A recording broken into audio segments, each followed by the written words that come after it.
All right then, welcome to the Realm of the Crimson Sage. Today we are going to be taking a look at some of the basic building blocks for the terrain that I've been putting together. Something we can easily use to make some good terrain pieces. Easy to assemble, easy to create, and most importantly, relatively cheap. So what we're going to need is we need a bunch of foam board pieces.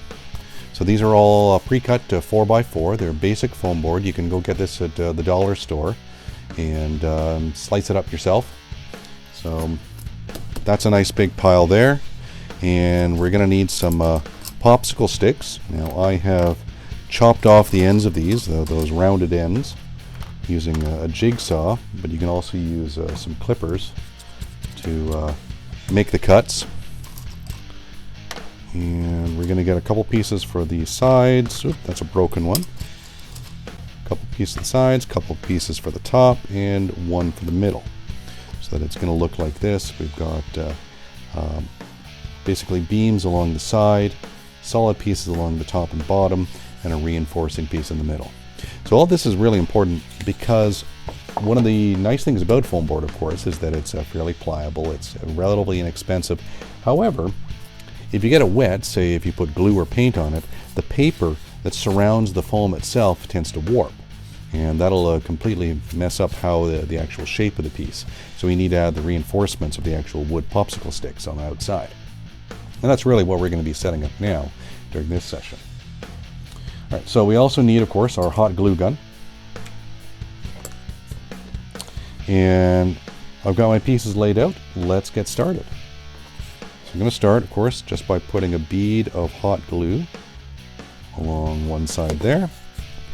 And I'm going to fix it to one of the popsicle sticks so that I've got a bit of an overhang on it.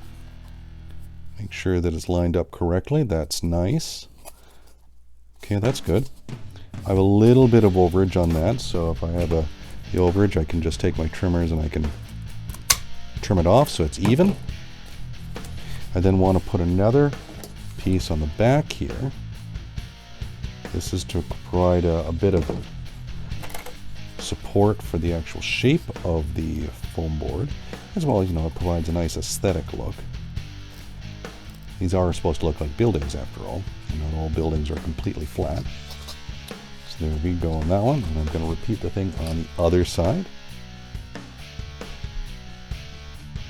So there is our bead. I usually like going top to bottom. Decreases the chance of me burning my hands on it. And I get a better view in terms of the positioning. Alright, that's a nice clean one. I don't need to trim anything off the sides. And get my bead along here. And this one's not completely straight, but that's okay, because these are intended to be ruins. They're not going to be perfect. Okay, here we go. So now we've got both sides. I'm now going to do the top and bottom. Bead there. This one I'll just pop it on like this, so I'll do it eyeball this way. Again, careful not to burn myself on the hot glue. There it is. If I need to, I could have added a bit of extra there just to anchor it, but it looks good, so I'm going to put another bead there. Pop that onto there.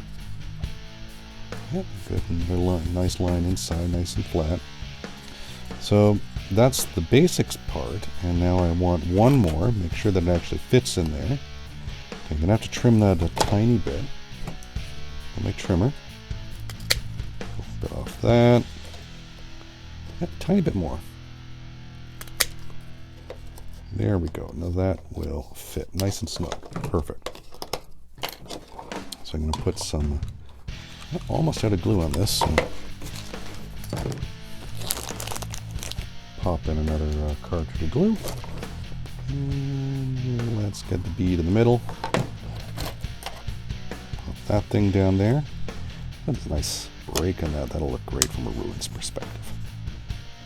And that's it, really. So there's a nice 4x4. See, we can easily glue them together, either flat on, or if we want to, we can fix them like this. Heck, why don't I do that right now? Or like that, depending how we want to shape it. I'm going to do it like this, like that one, so the outs has consistently looking outside. So get one bead along that outside section there, and glue that in, and that'll make a nice L shape. There we go.